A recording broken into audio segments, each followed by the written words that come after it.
As brands, we failed our customers during the Corona crisis. Hello and welcome to the Brand Club Austria's Brand Vision Talk. My name is Charlotte Hager and I'm the CEO of the Brand Club Austria. And today we have a very special guest. My dear colleagues Oliver Schmidt and Paul Krügel will talk to the one and only Prime Minister at Ministry of World Domination, Polle de Maagt. Polle is freelance consultant for brand strategy and he worked for international clients like Nike, KLM, Philips, SAP, Unilever, Vodafone, and many, many more. With his projects, he won Webby Awards, Cannes Lions, and many more awards. So it's a great honor to have him here today. And maybe you ask yourself, why did we invite him? If this is not enough, 2 years ago, the Brand Club invited Polle to an afterwork breeze here in Vienna. And I think his speech very impressed our guest. And he was talking about less ads, more acts. And already 2 years ago, he talked about the consumer expectations have changed. They expect more, faster, better, and with better customer service. And when they don't get it, they will complain. Acts, not ads, are the solution. He showed us that it isn't easy and requires to change companies. And today, I want to know what has changed in the last 2 years. In the last 2 years, and what will change in the future, and what impact did the Corona crisis have on this? So, hello, Polle de Maagt. Nice to have you here. You are in Belgium, but you are from the Netherlands. Hello, Polle. Hey, thank you so much for the introduction. Yeah, thank you so much for being back. It's 2 years ago. I didn't even remember it was 2 years ago already, but it was amazing. I'm not even sure I told the story, but I loved it so much. I actually missed my plane that same evening to actually stay there and to enjoy, to talk with you guys even more. So I'm very, very happy to be back again. Yes, thank you. But it's only virtual, but I think it's amazing to have you back. And you have to tell us, what is the Prime Minister thing about? What is the Prime Minister of the Ministry of World Domination? That's a good question. It actually started. I have a background in the advertising industry, and when I started out in the advertising industry around 2010. We were lucky enough to have some amazing clients who trusted in us. We worked for Nike, for KLM, and some others. And for whatever reason, we had some amazing success with some of the campaigns we did, and we won many different awards. And then media started to interview us all over again and over again, and started to ask, so what is your purpose as a company? Where do we want to go? And at some point, we were so fed up with this question that we started replying, yeah, we're here for world domination. And that became like the running gag of our team. So when I started my own company and had to have a name, there was only one name I could actually do. Obviously, it would be the Ministry of World Domination, and I would be the Prime Minister. Yes, that's a great promise, isn't it? To be the Prime Minister of the World Domination.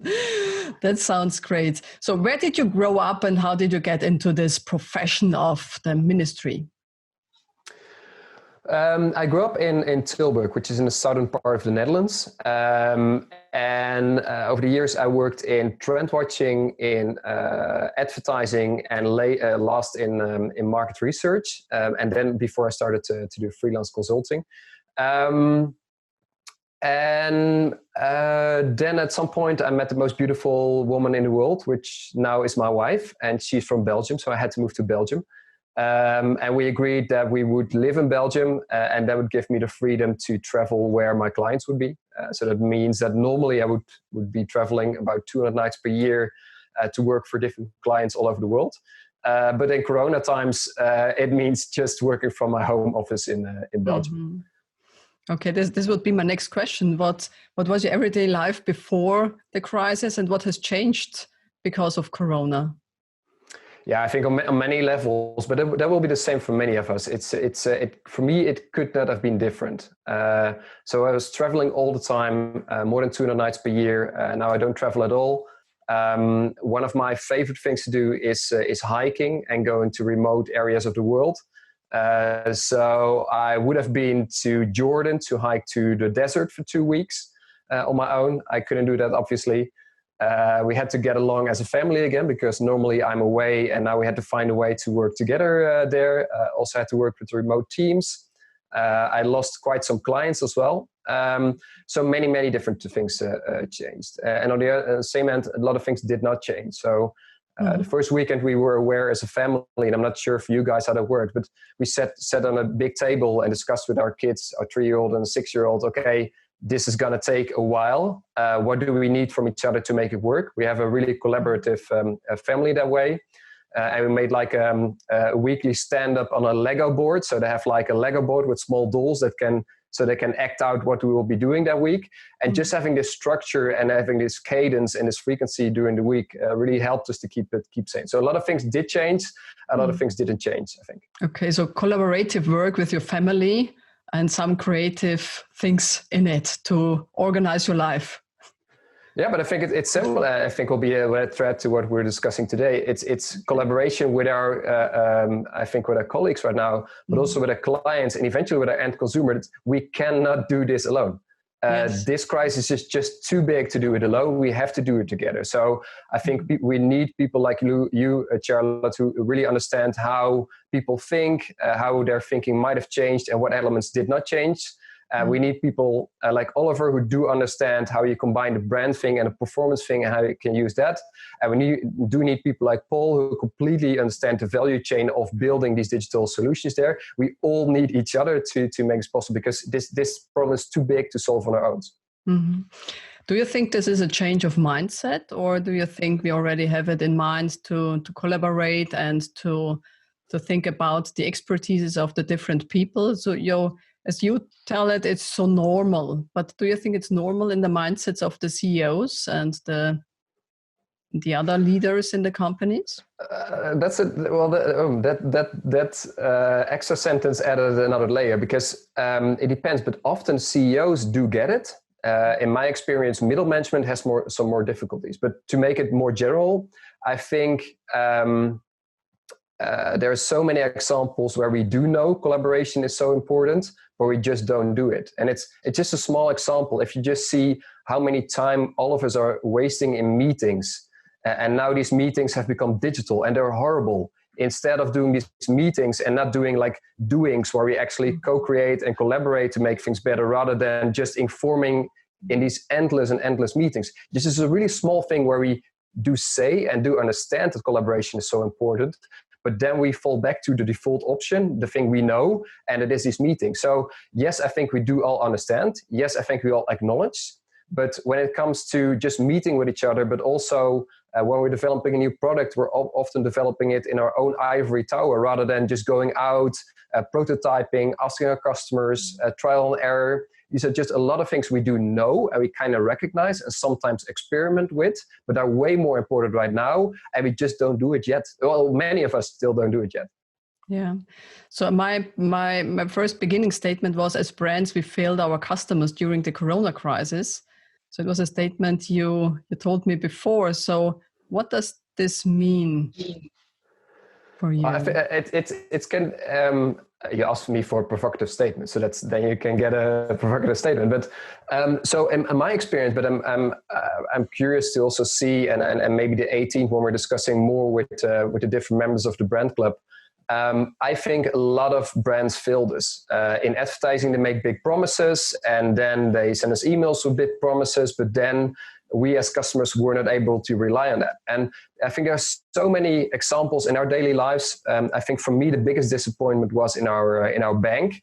At some point, we got an email from our bank saying, hey, you can postpone your mortgage. So you won't be paying your mortgage for the next 6 months. And then after the 6 months, you can start paying again.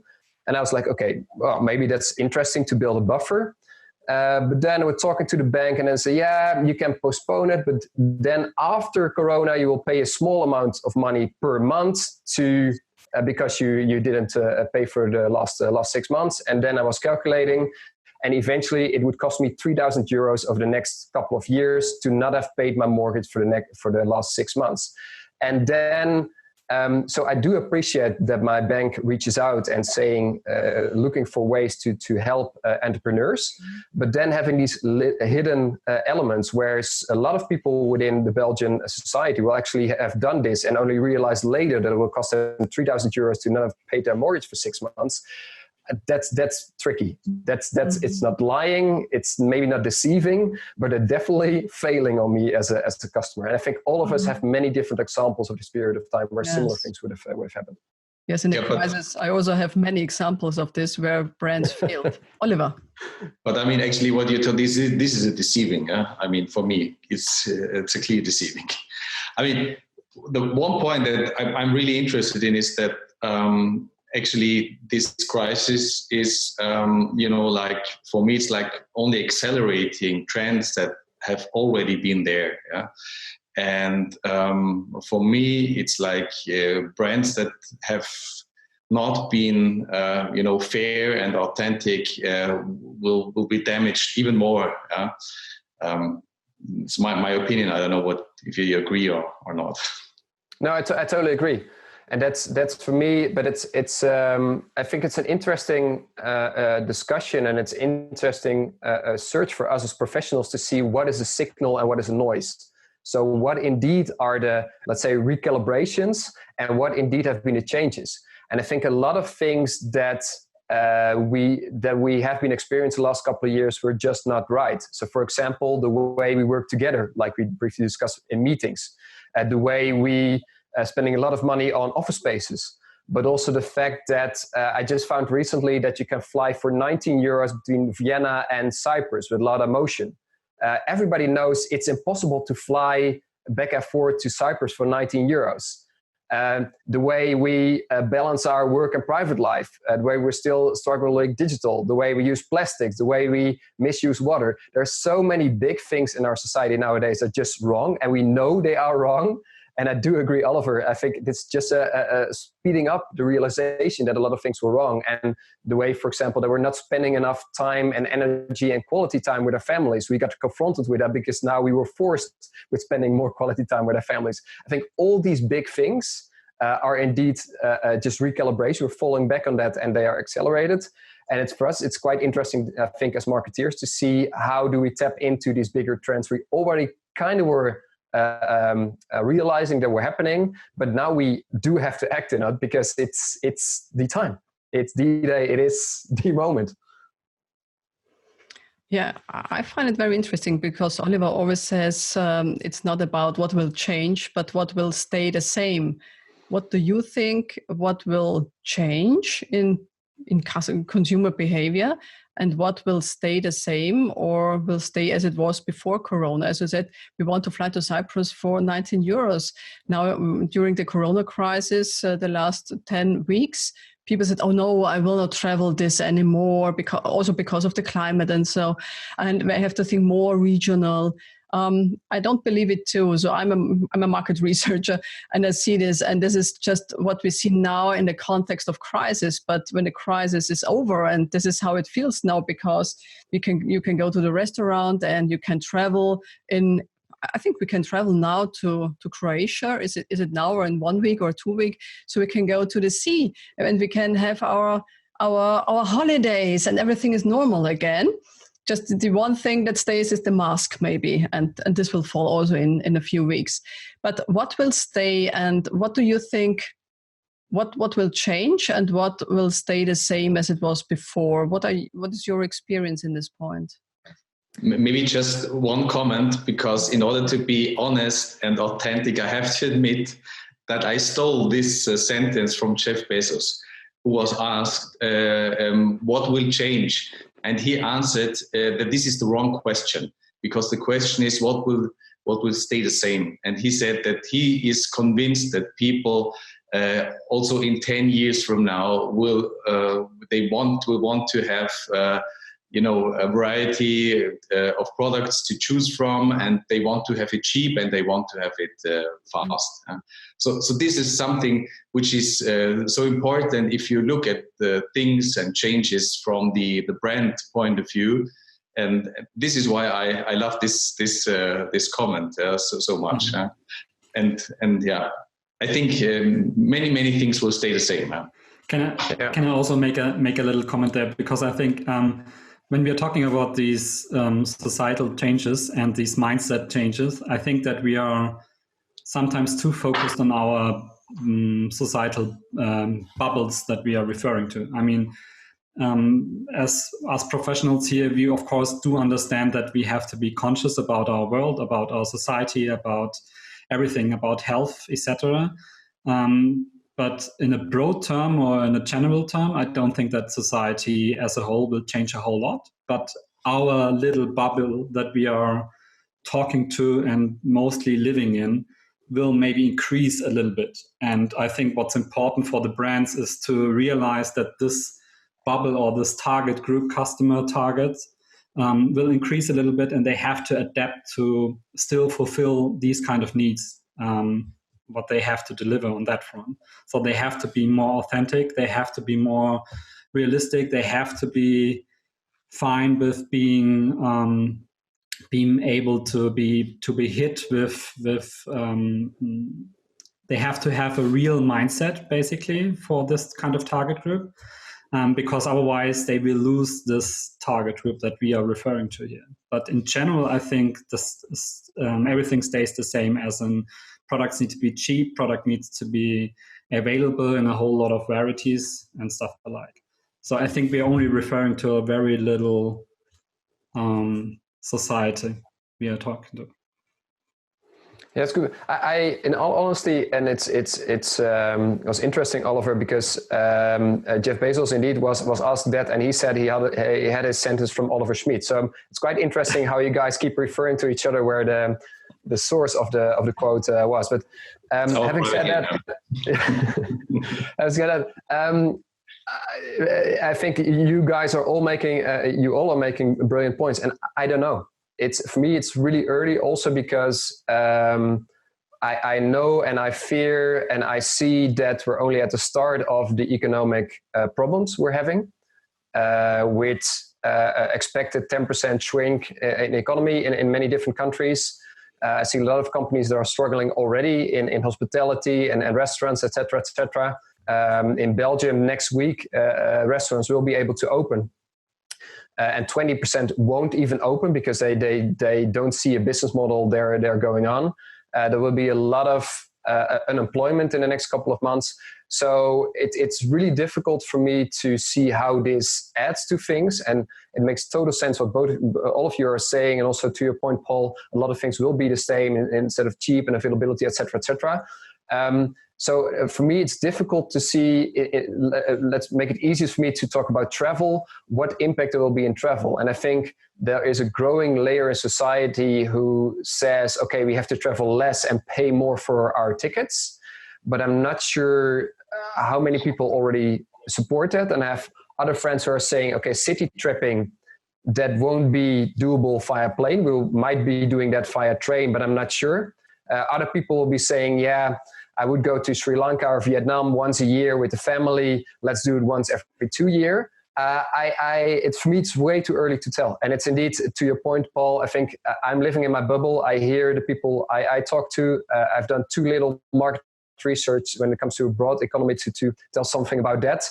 What I'm seeing in research, I'm mainly working now for the Dutch Railways, our rail company. And what we're seeing there in data about people traveling with the train in Belgium and the Netherlands, that 20% of the people will stop traveling with the train for the foreseeable future because they're afraid to travel in Corona. 35% won't travel in the metro. If that indeed will be the case, that people will be doing what they actually say, which you never know, obviously, that will be massive. But I don't know. It makes total sense for all of you. I'm saying, I don't know. I know. I mean, if you look at it, okay. Maybe one comment from my side. I mean, if you look at it, I would say that we will experience, one, let's say, short term and one mid and long term results out of this, because in the short term, of course, consumers are not in, so much towards consuming, traveling, and so on now in this very crisis situation now. But I think this will go away quite quickly. And I also realize if I look to the restaurants and bars and so on, so it's really quite quick. But we will have a mid and long-term effect, which will be mainly based on the economic situation and people losing their jobs and so on. And I think, this is something which will be severe. But we will have to deal with it anyhow. I think there are many factors in the system which can influence how you act and how you do and what you believe maybe. So it's not easy for us as we sit here to see the future coming. So I don't know too. I just did a market research, a qualitative research here with the Austrian guys to see how they act and what do they believe and what are their what are they afraid of. And it was very interesting, but it's not clear what will happen in 1 month or 2 months when the context will change. So I think this is the very hard thing now. We cannot foresee the future now, and we cannot foresee the next 2 months because everything changes every week. Because of the politics, they say, okay, now we can do this and now we can do this. And if the corona amounts are rising, they say, okay, you don't go out anymore. So we don't know what will happen in 1 week or 2 weeks. So it's not really clear for us and the people. So maybe this is the point why it's not clear for us what will happen with the economy and the brands, isn't it? No, I think I totally agree. And it's for me also it's kind of like the butterfly effect. So what are the small changes that might have big ripples in many levels? So I just saw recently the number of divorces in Belgium is up 40%. Because of obvious reasons. But I'm not sure, so will that be an isolated number or will there be a chain effect of things happening? So some people having less money or maybe longing back to stronger family values of other things. That's why I love being in the now, and that's why we have to do this together to completely understand, okay, what are the things happening? What are like the small, not to play down divorces, this is a really big thing, but in the chain of everything, we might be even overlooking divorces, which might have a chain effect in how we are perceiving this period of time and the effects we have as a society. So that's why we have to do this together with the customers and with others. And that's why I think we all have elements of this puzzle, and what the three of you are saying is immensely interesting for me as well. I was taking notes while you guys were talking, and I think these are all elements to the puzzle and see how the next months and long term will be. Yeah. If I can add one more thing, I think the time of not being conscious is really over, because us type of people that are more about, I don't know, having, for example, work equipment that like me myself with Apple products, for example. I mean, I can get the same technical features for much cheaper, but I choose Apple for a reason, because for me, that something works is worth the extra amount of money I pay for. But there's also different kind of things like fast-moving consumer goods, for example, food, water, and all that stuff, where it's more about really, it's not such a, or let me rephrase, I think the consciousness is, or not being conscious that time is really over, and people are conscious on all type of levels, and brands that are more aware of that consciousness of their target group are really the ones that don't have as much problems in these rough crisis times as other companies may have, because they have to suddenly come up with a reason why their brand is different to all the other brands in their market or in the industry. And I think that is a learning that most brands still have to do, that it's just not enough anymore in this type of society to just be number 7 of number 10 and just be a little bit cheaper than the other brands, because that really doesn't make a big difference anymore. Maybe I would like to make one comment to this. For me, it's the interesting question is, how should brands react, and actually how fed up are consumers with brands, using this Corona wave to make a profit. And if you then look at the question how brands should react, maybe they should not react like this. They should be in their values and do what makes sense to their positioning and their strategy and their brand. And I would say that some brands forgot all of this and experienced or saw some possibility and tried to use it, which maybe was the wrong decision.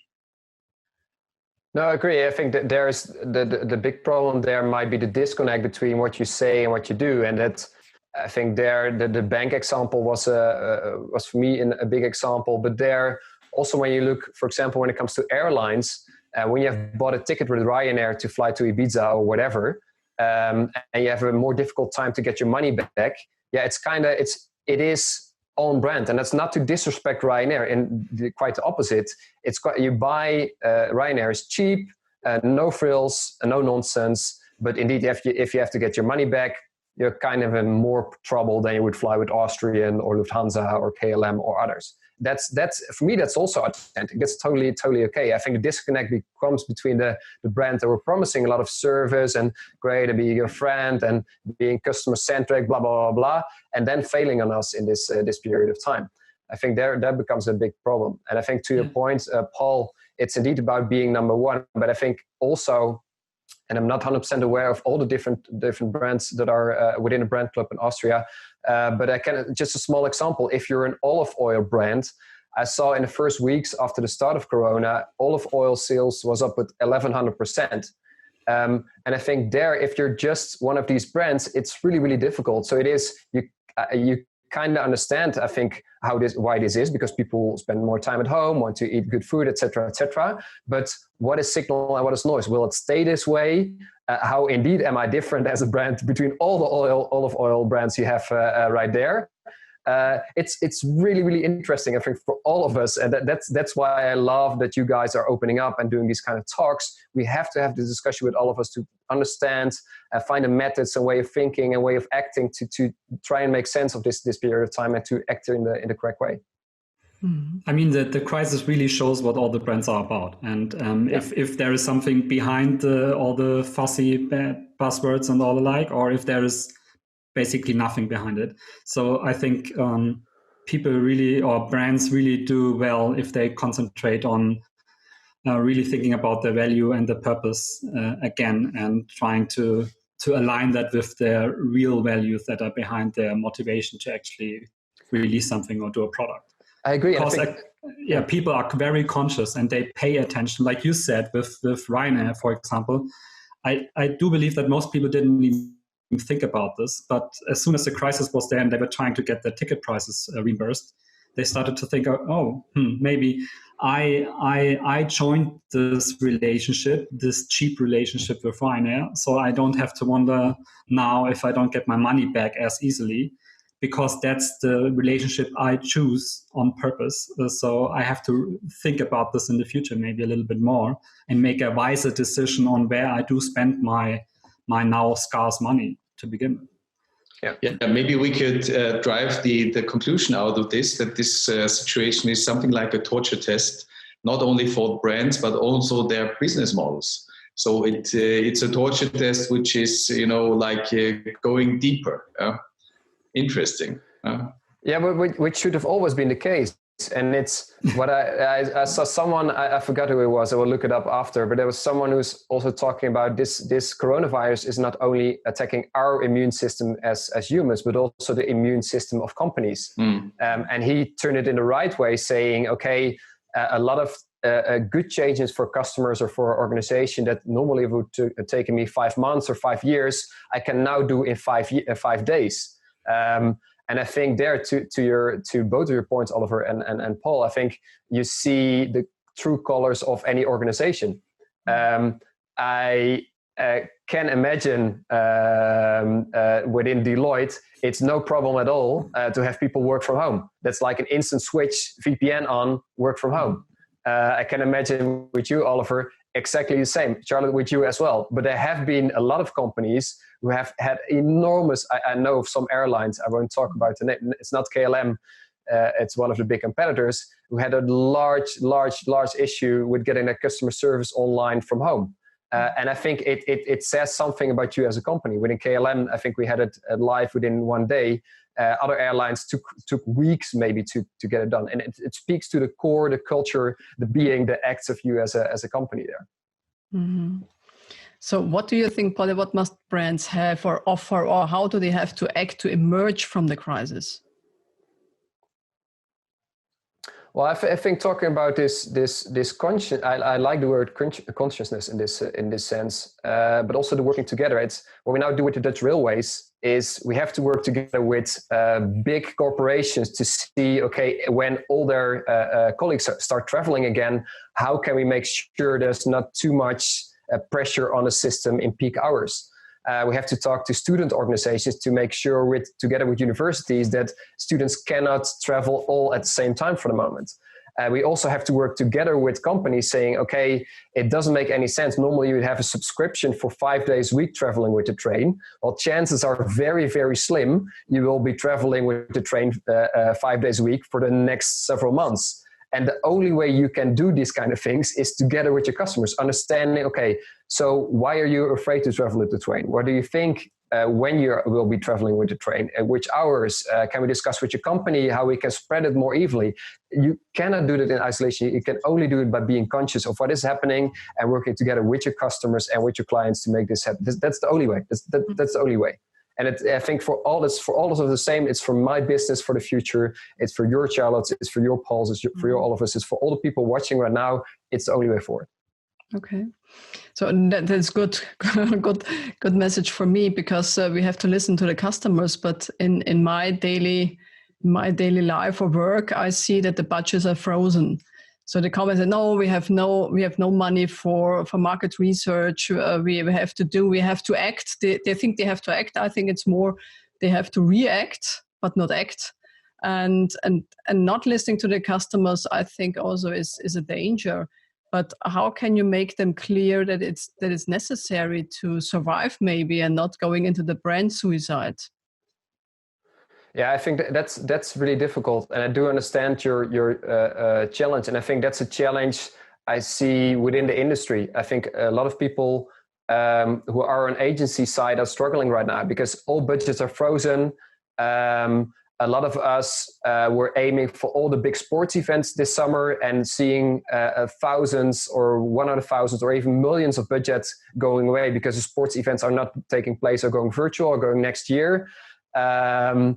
People are doing less.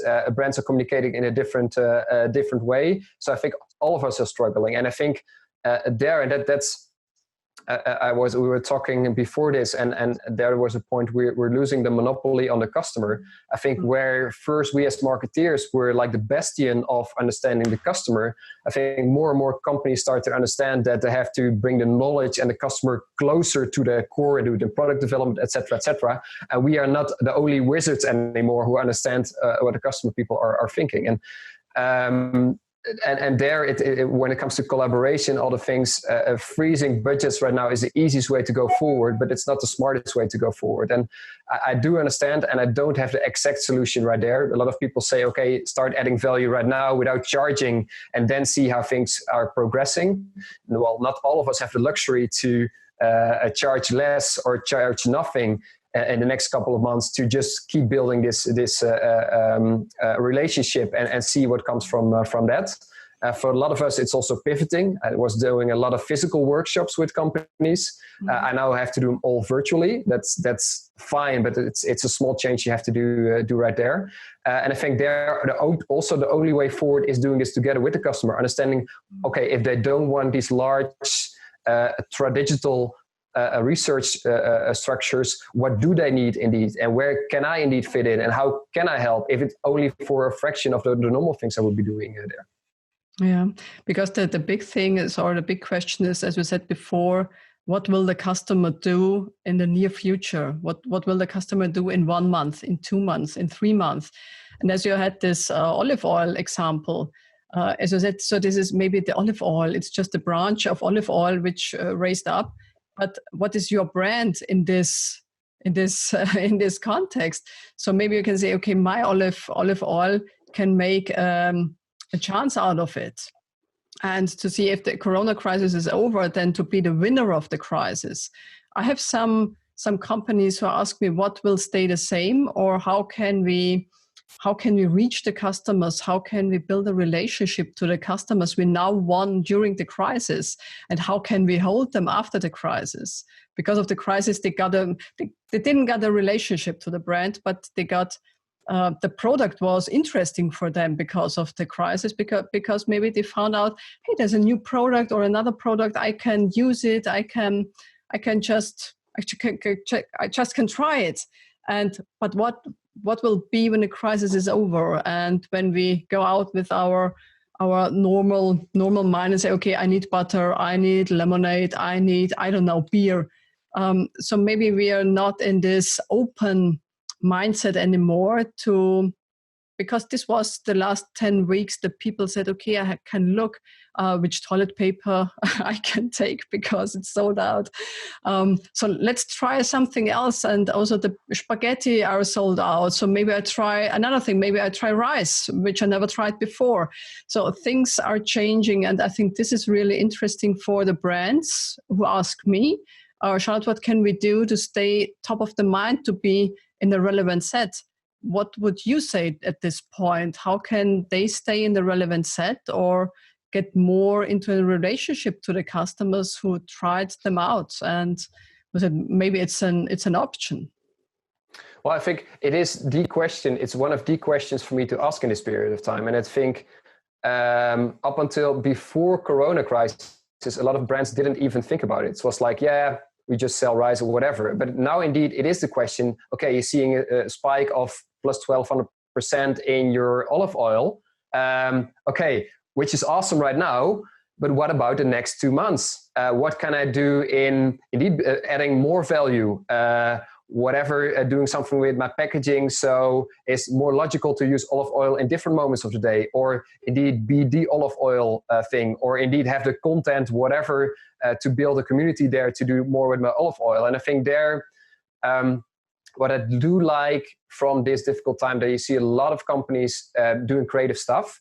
And there are a lot of websites collecting all these different elements for different categories. I think it's like Corona Creative. So I will have a look it up of coronainnovations.com, something like that, where they have like over 1,000 different innovations when it comes there.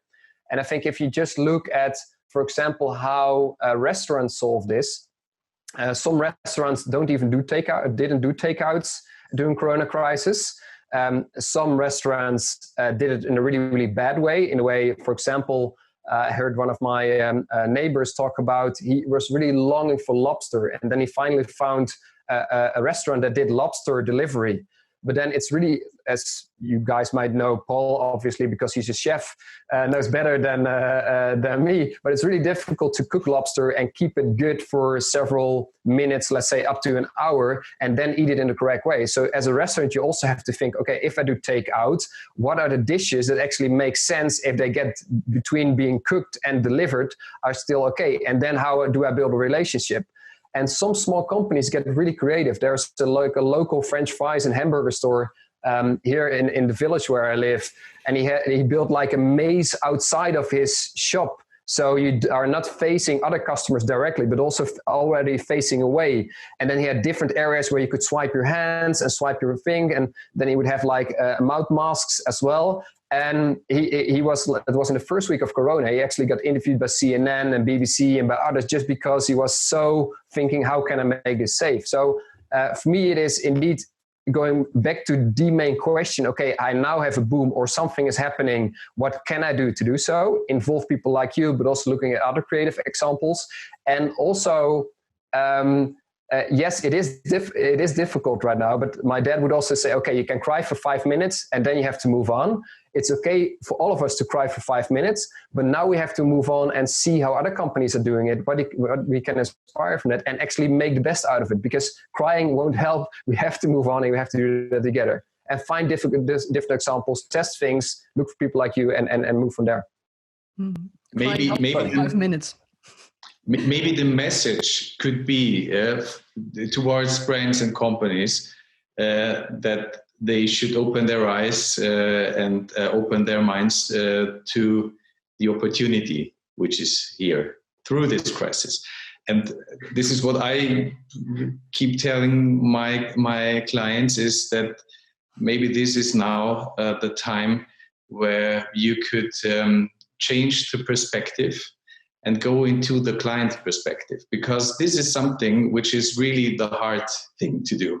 I experienced, but if you change the perspective and have a more customer-centric approach, sometimes and mostly you find out that there are new ways or new solutions or new products you could offer that could be really be of a big utility for your customers. And I think this is could maybe be the key thesis out of this talk today.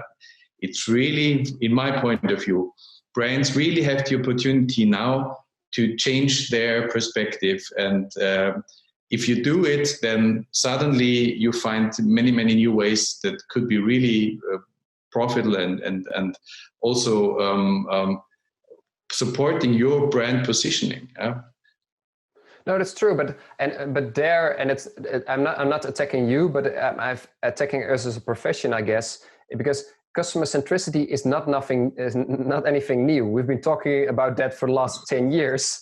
And now, going back to that, we have to stop advertising we're customer centric, we have to start doing. And that can be done on many different levels. But for example, a company like yours, Oliver, I would love a company like Stratform. When I was working at a big company, what I would like to do, and I would be launching a new product, just having separate landing pages, pushing these landing pages on social media, just to see how are people reacting on these landing pages, different pricing, different propositions, etc., etc. You need companies like yours to start testing these kind of things and then moving into your performance marketing and brand marketing funnels. But we need all these kind of expertise to indeed start to understand how customers work. And we all been saying, yeah, we're the most customer-centric company, blah, blah, blah, blah. No, we haven't been, most of us have not been doing that. And it's in simple things like, what I try to do with teams I work is start every meeting with a customer story rather than thinking about the previous meeting you had or the previous email. Okay, let's start with a customer story.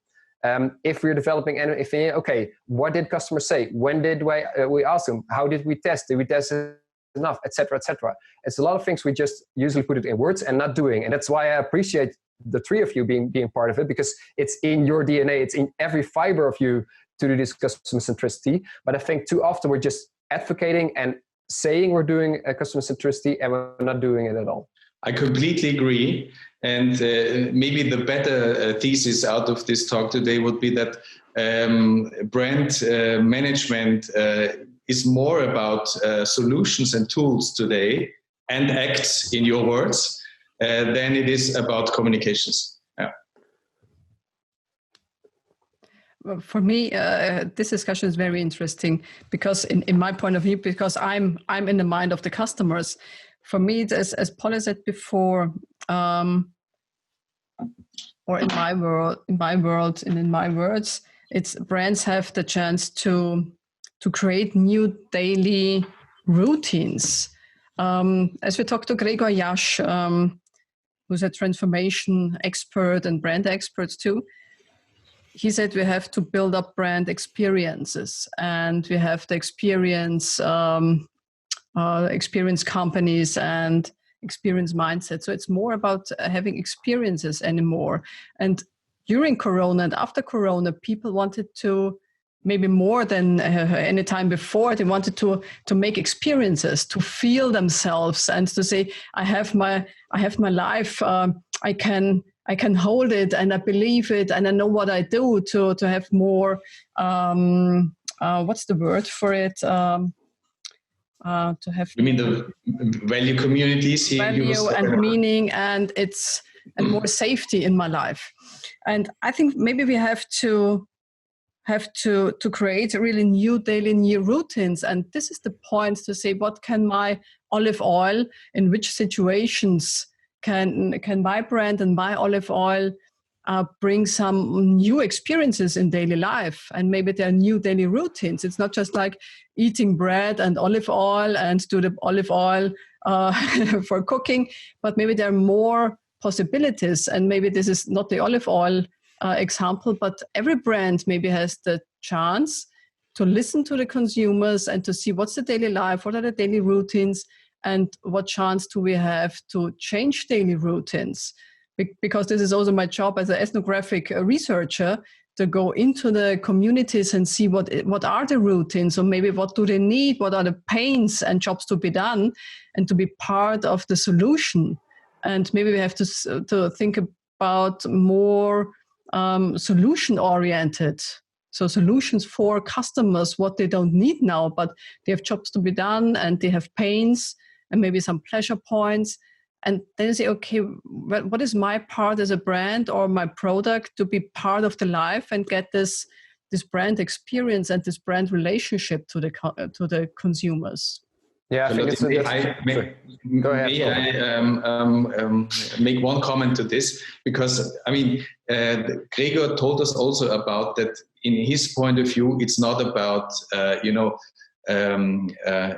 it's not about the communication and the positioning and so on. So, but it's about the value communities that he was talking about. So his idea was that brands have to build value communities.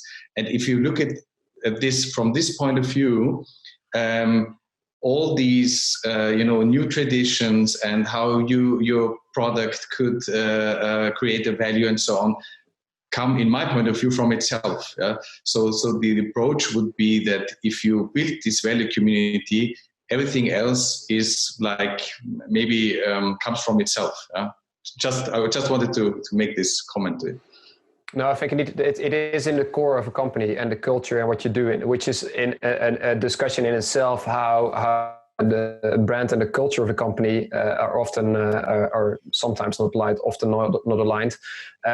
Me personally, I struggle a bit with the word experience because it's used so often, and that in my experience it often triggers some people to think too big. So for example, when you're an olive oil brand, sorry to come back to it again, to talk about the olive oil value communities or olive oil experience, that it feels a bit heavy for me in what you are as a brand. While indeed just looking at, okay, what is the 24 hours I have, what is the 24-hour cycle my customers go through every day? What are logical moments I can pick in and I have to be part of?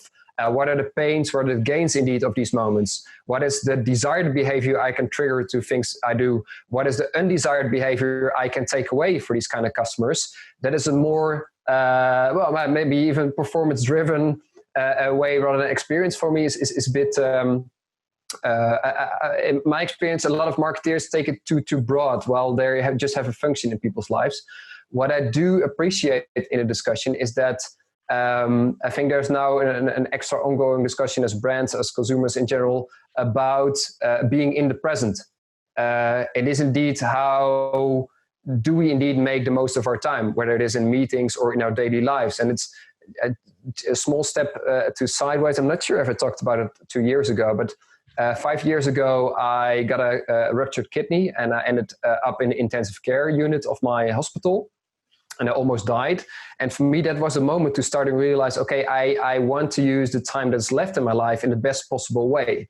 And that's a big statement, but had a lot of small effects. So for example, in the weekends, we as a family, we don't use our iPads and our iPhones anymore because we want to dance in the rain or build castles from blankets, because these are the moments that memories are made. It's not the moment. Nobody ever said, okay, that's a brilliant experience I made behind my iPad. No, never. The amazing experience we had as kids or the amazing experience we had as brands is usually when we talk to a person or something happens. So this in the moment, adding value and seeing where there's a logical place during the day, I think it's a really good reflex. For me, the word experience feels too fluffy, too big to put on that. And the other way, if Gregor says it is experience, Gregor is way smarter than me, so I totally agree with him. But I would refrain a bit from using that word. Okay, it's very interesting because I agree with everything what you said. But what would be the better word for it? So it's just to say there is a moment which I can remember in a half a year, in 1 year. I will talk about it. Maybe this is the big experience. Maybe we have some different qualities of experience. But what would be the best word for it? But I agree with you that maybe the word is too big, and you think, okay, we have to build experiences. How can we do this? And maybe it's a little bit. Well, I think just. Sorry, go ahead. Paul was raising his hand. Sorry. I totally agree. Experience for me is too big. And if I think about, there is a barbecue spice brand here in Austria that tries to build a community about its spices. And it's really awkward when I think about it, because I'm not going to spend like 15 minutes a day checking out community posts about spices. But on the other hand, I would really love to see like my personal spice flavor that I can create and I get sent in maybe a subscription model or something like that. That would be really innovative and really what I expect from a spice or barbecue spice brand, instead of trying this trend of building a community out of everything. I mean, we only have 24 hours a day, so it's not gonna work out anyway. And on the other hand, like experiences, like the brands I really admire and I really endorse are the brands that do what they do really, really well and make the experience as smooth as possible. And in these processes, especially when it comes to servicing customers, I think when brands are able to really do it in a way that leaves room for personal interaction, may it be a service representative or that someone that sends me an email can a little personal note to it, that leaves room for having a personal experience with that brand. Because when I remember the brands I really admire the most are the brands that where a single customer representative or service people or sent me an email and said, "Hey, Paul, so did everything work out? Like you called last week, was everything fine?" Or even at a checkout or something where they sent, "Okay, this we don't have the product right now, but we have it next week. I'm sorry, but these are the reasons," and stuff like this. So I think experiences is too big, but having the room for personal experience for personal touch points, that should be the goal, really. Yeah, I think it's a really interesting discussion to have, and it might be something for the 18th as well. I think several things there. I think if you as brand can be part of a habit, so the brand to go to in any point of day, and indeed from time to time, but it can only be once every 2 years that you have a Paul Krugel moment where indeed you delight Paul, and he's like, okay, whatever I'm buying, I'm going that brand because this is what happened then.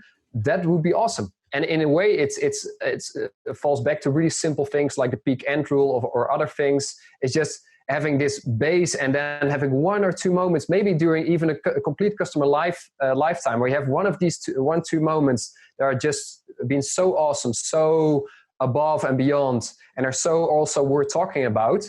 You will go there. I think that's interesting. And then hearing you, Paul, talk about personalization, I think that's also a really, really interesting area to explore, because when I was working at KLM, I found a PowerPoint presentation for 2004 where we were talking about personalization being the way where we become the #1 airline. But then if you're really realistic, what we've been doing in 2020, not so much. And there comes, so what indeed is personalization? What should we do? And there, what I try to do with many of the teams is the first step in being personalization is not being irrelevant.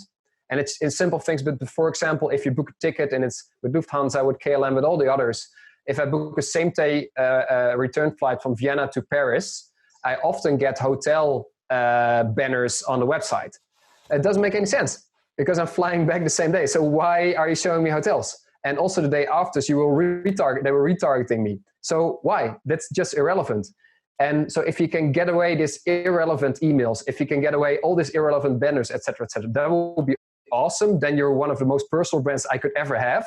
And then indeed have 1 or 2 Paul Krugel moments where I go above and beyond make it awesome, that for me is more than enough in personalization. So not to make it more difficult, just these comments. And discussion with peers like us, I think that these are really the discussion we should have, not talk in broad terms about experiences and personalization.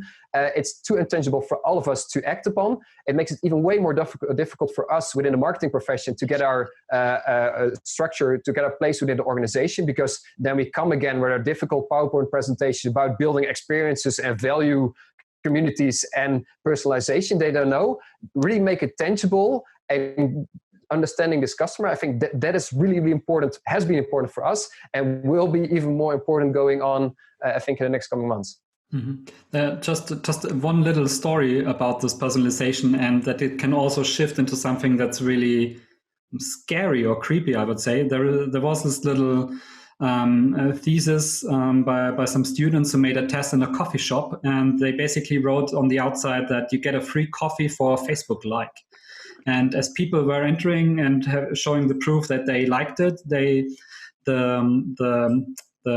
coffee personal sent it through a microphone to the people in the bus, and they checked them out online. The person that just liked them and made a little research on all the social media platforms, and while they were preparing that free coffee, they were talking to that person who liked it and said like, okay, hey, nice, Paul, that's so nice of you that you and your wife are looking forward to that kid, and congratulations on your doctor title from last month. That's really awesome. And here's your coffee. And it freaked all the people out, because they were not really conscious about this type of thing. So from my work experience, I do know that all these new digital tools, customer relationship management, etc., they do offer a lot of possibilities for personalization, targeting, retargeting, and all that stuff. But it's a small thing between using this in a way that really leaves room for personal and really special moments, or it becomes too pushy, too creepy, too much information, too much use or abuse of that type of information. So yeah. It's really, you have to be conscious as a brand how to use this technology that is available right now. That's true. And I think that's a really, really interesting point you get to. And I think it's also an interesting area. And there, I got a lot of inspiration from actually an Austrian guy. His name is Florian Kaps, and he has a company called SuperSense. I think he's at the Praterstrasse in Vienna somewhere. And I once saw a presentation by him. And usually on these big conferences, everyone is doing his PowerPoint with videos, etc., etc. But then he just had to flip over, like the old school one our teachers would do when we were young. And the premise of his thing was, by using so much digital, two of our senses, our eyes and our ears, are overstimulated.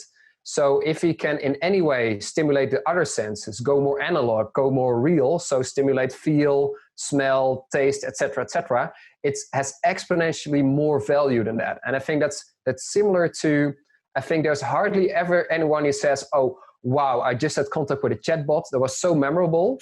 While it's always the case, okay, oh wow, I was calling to T-Mobile, and yeah, normally I'm quite neutral about T-Mobile, but wow, that person on the phone, she was so amazing, she was super helpful, she completely knew, she blew me away. These these personal interactions are really interesting. So for me, it's also quite interesting, I think, to the point of your example, how we can use all these digital tools to indeed make this more personal. And I think there, a recent example I had, because I now work for the Dutch Railways, I have to travel between Belgium and the Netherlands. And I had to stay in a hotel in Amsterdam where I have stayed a lot last year. And I was checking in, and there was a normal procedure. And then the lady saw my name and saw my check-in history. And then she was, oh, so you're Polle. Wow, super cool. Oh, wow, so amazing that you're back as a loyal customer. And there you see that if she had instantly recognized me, we were talking for at least an hour in the difficulties in hotels and how really cool for a team it was that regulars like me were actually coming back. It was like a sign for them, okay, things are getting better because regulars like Polle are coming back slowly but steadily right now. But she had to go through the digital flow of me checking in, checking my credit card, etc., and then seeing my contact history, and then clicking. You start instantly clicking in her eyes, like, that's you. And I think it's really interesting for us as brands. So how can we use all these digital superpowers that people like you, Paul, the research you have, Charlotte, Oliver, all the amazing things you guys are doing with the brand and the performance things there, and how can we direct these moments? And I think often we go to in economy of scales of these moments, and I often collect all the handwritten notes I get in the hotels to welcoming me back in the hotel, because it's exactly the same copy all over again. And I think from some hotel chains, I have now 20 exact same welcome back messages. Oh, it's fantastic and amazing and personal that you're back here again. So we really have to think how to make this more human. And a lot of things are just, we know how to do these things. We should just start doing it and start learning how we can use digital tools to do this. Yeah, so maybe we have just reinvented a new category of moment branding. Yeah, it's the moment brand. So for me, it's out of this discussion now, personalization is not getting into privacy, because this is really a thin line to say, yes, I want it personalized. And the people love it if it is individualized, to say, yes, they know me because I was a guest in the hotel. So come on with the everyday bullshit you send to every guest. So it's me, I was here, or I'm here once a month. So please let me have an experience that I'm Polle or I'm Charlotte, and I come here every month, and it's not the same shit anymore. So for me, it's the personalization is not getting into privacy. This was one thing. For me, it's very interesting to separate these two things and go more real. You said, Polly, and stimulate the senses. I think this is the next thing with the moment branding, or what Oliver said, this moment go more into real and stimulate the senses, which makes sense to have, and I say it because we have no better word, an experience, maybe the small experience, yes, it's me, and I can feel it, I can hear it. So multisensual maybe. And I think this is maybe the point, to have this moment branding, and to think in processes and touch point or experience points to say what is really necessary in the process, digital and analog. And we had it with Jörg Eugster at the beginning of this year, and he had a quote, I don't know who said it, but the shitty digital process, or a process stays a shitty process also when it's digital. So think about your processes, and maybe it's more than the consumer touch point. It's more about this experience, to say, when a guest comes into our hotel, what is the process? When does it start? When does it end? And maybe to have this experience processes and brand processes, to think about it. As we said, I think half an hour ago, it's more to think about what the consumer expects, and where are the moments where you can surprise them. No, it's exactly that. And it's for B2C and B2B companies alike. In a B2B setting, you also want to understand, okay, so this is like my normal flow, but what are the highs and the lows? And how can I direct these moments to indeed be some elements being memorable? And the only thing, to do this is do this together with some clients, to see, okay, so normally I would approach a sales conversation with you like this. Does it make any sense? Where do you feel uncomfortable? What is like a low moment? What are your moments of doubt? What could I do? What could I do there? And I think there, and it's not, Oliver, I'm not, and I hope you don't start hating me too much, but because obviously you're also a data guy here, but I saw some research in Belgium recently where they were talking about personalization and what the effect will be when cookies will not be allowed in the future, probably. And they didn't see any difference in the performance between the cookie-driven cookies and the ads and the non-cookie-driven ones. It was mainly about contextual advertising. So, for example, if it was about theme parks, or a stupid example, but theme parks opening up, it made more sense to obviously promote your theme park in the context of that article than in some other areas. And I think there also we have to, as marketeers, redefine and find the relationship we have with data. So many of us are not using data enough. On the other hand, some people are putting too much confidence in this data. Some people think, okay, if we have all the data about this customer, then we know what to do, and then it will be finished. But I think when you come to the example of personalization, and to make it really concrete, I think for all of you, if you would have met your partner and you would, before meeting your partner or partner on your first date, you had like a list with all data points you could actually have about your partner, even then it's still about not having all those data points. It's just what you do to actually be yourself and be exciting and be interesting, etc., etc. So you can have all the data in the world, but mainly it's just these personal interactions, these memorable experiences that make a difference. So data, yes, it's hyper important to understand what is next in this period of time, what is actually going on in this period of time, but also don't fool yourself in thinking if you have all the data of the world, if all your APIs are connected and linked to whatever, deduped and whatever, that will be the solution. It is about managing these, going into these habits, going into these routines, making sure that you have these moments too that stand out.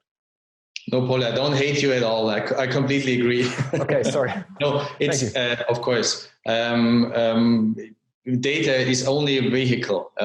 But first, this is also something what I really I'm convinced of, and what I've already and always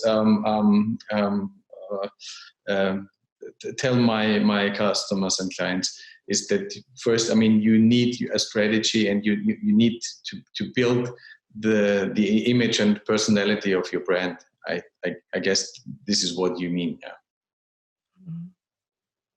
In our talk before this talk, you said digital wins. With the shift to remote, if you're not 100% in digital, this will be a hard time going forward. Maybe you can tell us what you mean about this, and is it more about digital and less about analog, or is it a mixture? No, so for me it is, what we also briefly talked about, for me in this crisis, humans won, we won. In the sense that I think the red thread throughout this conversation has been being conscious, doing things that really make a difference, really understanding what's happening, and not be distracted by all digital gimmicks. On the other hand, I think digital is here to stay. And I think there are more and more elements where we start to understand that we need digital. It's just the fact we are talking, in whatever magical way we are now seeing each other being in 4 different places, me being in a different country, and it looks cool. And I actually like the conversation. I would like a beer probably at the end of the meeting, but that would be cool to have a beer with each other. But in general, I think it's kind of okay. And probably there's no way we would have had a conversation like this 3 months ago. We would be like, no, let's come to Vienna and see how this works. So that's quite interesting. I think on the other hand, also when a lot of, going back to the data point we just made, a lot of our challenges have become so big that we need data and digital to solve them. When it comes to planning the trains in the Netherlands, there's no single human who can oversee all the issues we have with planning and then come to the best possible train planning. No, you need an algorithm that sifts through the different possibilities, sees what is a snowball effect, sees how can you build robustness in the system that if one train fails, that not all the system fails, can build in, let's say, if the weather becomes good at some point, all the people want to go to the coast in the Netherlands, do we build in a robustness that humans cannot do that anymore? So it becomes more and more complex. So we need digital in these kind of things. And I think within a lot of companies, it's now okay to do this digital conversation like this. On the other hand, to your point, I think there's another quote. It's similar to the quote you just mentioned. It's like, if your product sucks, it sucks harder online. I think it's the same. If your meeting sucks, it sucks even harder online. So I think all of us had a fair share of horrible meetings. Well, now these meetings are even worse when they're over Zoom or Microsoft Teams. Mm-hmm. So yes, digital won, but I think it becomes even more clear there are a lot of things flawed in society. We have to change them. So we have to think about what sucks in our company. I wasn't even sure if I could say that aloud for an Austrian audience. You guys are direct, so I think that's quite. Maybe we have now the chance to think about, hey, maybe what sucks and maybe what doesn't, and maybe this is a chance to think about this in times of these. But it's there. Sorry, I'm so obsessed with meetings nowadays. It's just simple things that 2-hour Zoom meetings. Let's not do them. And also the fact that if you have too many back-to-back meetings, it doesn't make any sense. So maybe we should start going into, let's say, 20-minute blocks, 10-minute space, 20-minute blocks, 10-minute space, and also use these 10 minutes to reflect on the previous meeting. Say, okay, what did I learn from the previous one-on-one I had? What are the key learnings? What are the follow-ups? What should I have done better? Which also makes your meetings better. So I think in a way, because it makes it puts the spotlights on all the issues we have within companies, it also triggers us to think, okay, how can we have better meetings? Shorter meetings, maybe kill some of the meetings. Maybe find a way to have like 20-minute blocks and 10-minute reflection moments on that. That's why I love this period of time. It sucks on so many levels, but it also creates us a lot of new energy and new ways of working together with our colleagues and our customers. Okay. So coming to the end of our talk, I want to talk with you about the topic of authenticity. So we have the Brand Vision Summit also with the topic authenticity. You're a part of it, and I really appreciate it. Professor Burman and other Brand Vision talk guests said authenticity is important to build trust as a brand. What do you think in times of Corona and afterwards? Is it necessary? How do you define authenticity for branding? And this is really necessary, or is it just bullshit? No, but for me, it is really important. But it's one of the elements. Authenticity is about being real. It is about being the culture of your company and your brand being close together. It is about being your ads and your acts being aligned, so not over-promising things and under-delivering on things. And yes, it's massively important. And I think there, and we touched upon it several times, I think during the last hour, that there's, for a lot of companies, there's just too big a bit disconnect on what they promised us before Corona and during Corona, and actually how they're acting right now. And yeah, in that sense, it is. And also, I think we briefly touched upon Ryanair. I think Ryanair is a very authentic brand. It personally would not be a brand I would like to work for, because I don't support most of their values, but it's very clear where you pay for and what you get. So their brand is very close to their culture, and their advertising is very close to their acts. So I think in that sense, it's a perfect company. And then at the other end of the spectrum, you have like the really service and customer-oriented companies who obviously have to work harder to meet their promises. But I think it's very interesting to explore this wide spectrum. Yeah. Do you think it's a key to survive in times of crisis? The main thing I struggle here with is aspiration. So the often discussion I come, and that's why I love the conversations like here, is that yes, we want to be clear what we will get and get that, but in a way it's still ingrained in us that we want to be a bit more or have a bit more than what we have. So to make it really simple, if you're a beer brand, as a beer brand, you cannot only show people like your neighbors. They have to be slightly cooler than your neighbors. You cannot advertise this. So yes, I do. Authenticity is really important. I struggle with how aspiration kind of fits in that. And I'm not sure. So this is more like an open question and opening up the discussion. Okay. because I don't know. I'm intrigued by that. Okay. Another value. If it makes any sense. Maybe it's too. Yeah, we have some more minutes because I want to check out some words or some values with you. We talked about in other brand vision talks, and another value is responsibility. And Professor Hemmetsberger from the University of Innsbruck says brands bear responsibility. Do you see it also this way? Are brands responsible for consumers, for, I don't know, economy or whatever? Are they responsible for anything? But I think we all are. So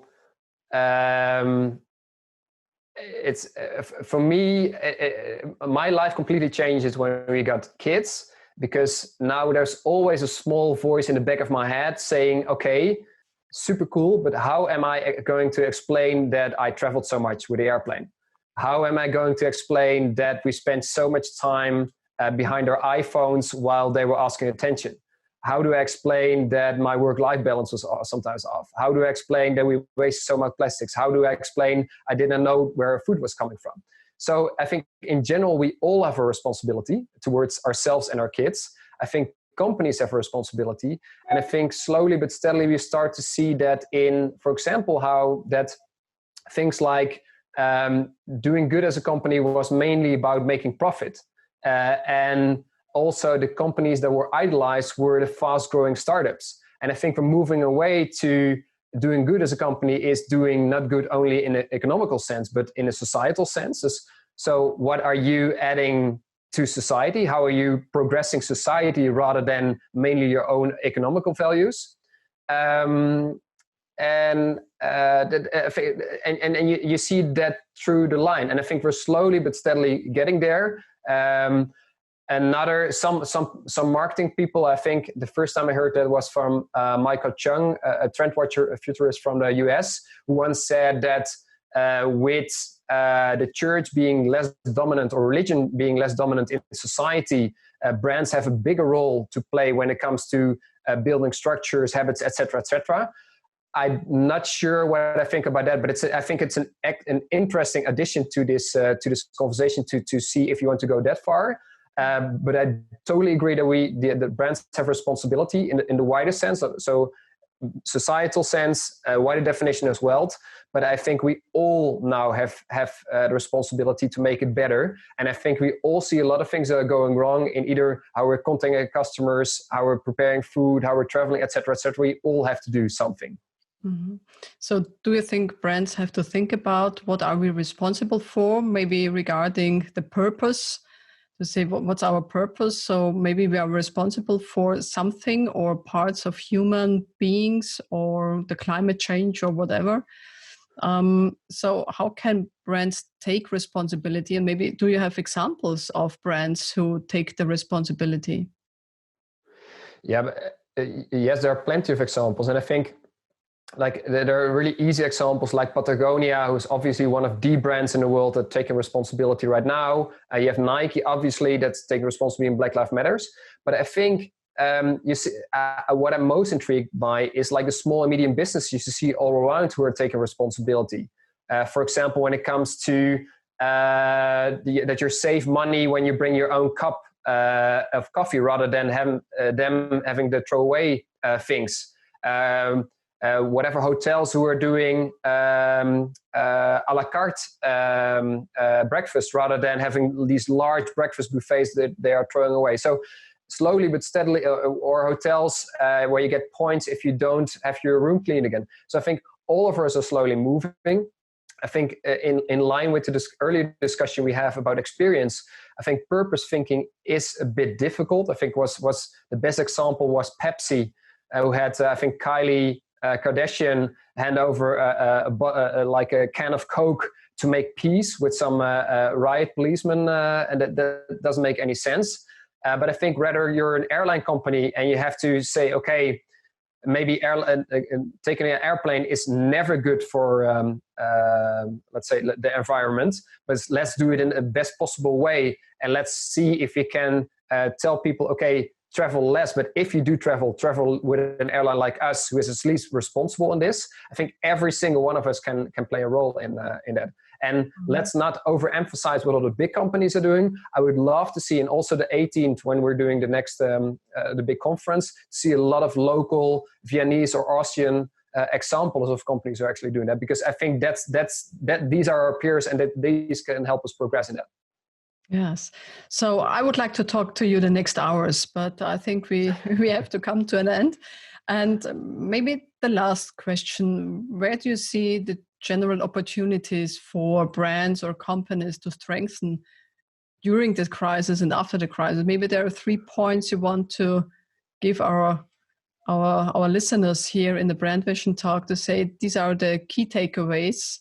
What do you think? What are the 3 things you want to give our? Well, I was lucky enough to have all 3 of you with us, and especially Oliver, who was on set moments during our conversation, actually was paraphrasing what we have been discussing. So credits to all 3 of you to already condensing. I think what we talked about is this consciousness about what is happening right now, what your customers are doing there. I think the togetherness, so we cannot do this on our own. We have to do this together with our clients and customers to really understand.